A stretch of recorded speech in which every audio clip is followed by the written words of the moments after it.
were in the store, what happened? Well, I was sitting at the desk, and I heard these air horns going off like crazy. Whop, whop, whop.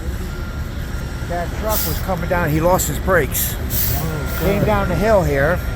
This guy was coming towards Ellenville, and since he lost his brakes, he got the tail end of that truck, spun him around, and kept flying right towards the office. Wow. I was sitting at the desk, seen it coming, just got enough time, just get out of the desk long enough for the desk to come back and hit me in the leg. Kiki was sitting right there by the door. She got buried in the rubble. Okay? What? Is Kiki okay, your dog? Yeah, she looks okay. Okay. Yeah, she was shaking for a while. But she crawled out of the rubble and started running circles, so I picked her up because there's glass all over the place. And we came out that door there. Wow.